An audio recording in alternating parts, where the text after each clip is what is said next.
Bonjour tout le monde. J'espère que vous allez bien. I hope you are doing well.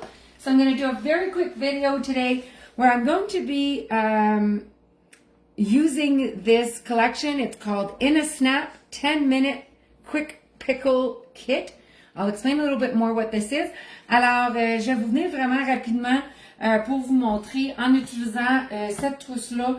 Ça s'appelle In a Snap. En 10 minutes, vous pouvez faire des différents pickles. Alors, ce qu'on va faire ici, c'est que je vais allumer mon rond. Et ce qu'on va mettre ici, c'est 1,5 tasse d'eau.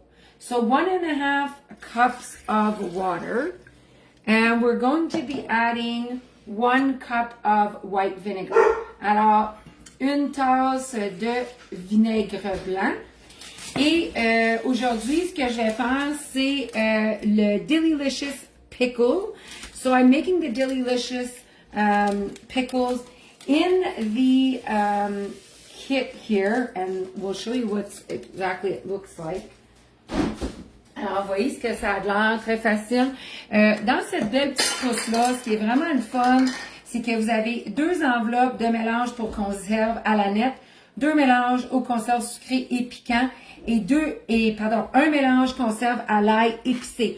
So in this kit, there's 5 different seasonings, where you get 2 of the Dillylicious pickling mix, 2 sweet and tangy pickling mix, and 1 spicy garlic pickling mix. The recipe's on the back. Like I said, super simple.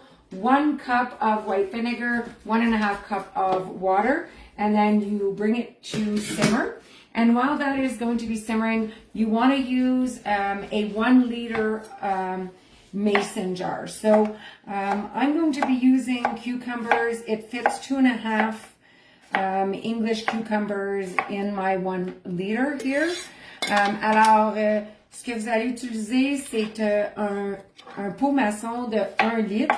C'est vraiment genre 2 concombres et demi anglais. Alors, fait que ça en fait quand même beaucoup. Vous pouvez utiliser des carottes, vous pouvez utiliser du chou-fleur, vous pouvez utiliser des piments. So you could use any kind of vegetables that you like, from zucchinis to cucumbers to carrots to onions. So it's super convenient and easy. It's 10 minutes. So once this simmers up, I'm going to be filling up my 1 cup mason jar, and that's going to be that. But you could see that it could store for 3 weeks if you're going to simply stick it in the fridge. Though if you do boil your mason jars and you seal them and then it pops, then of course you can save them. So I've stocked myself up with a few of these. So if you're curious and you want to make some, I have some here to pick up. If not, you can definitely go on my website. Alors, super facile. La recette est en arrière. Ça va me donner mon pot maçon. Si vous les faites frais puis vous les mettez au frigo, ça va être bon environ 3 semaines.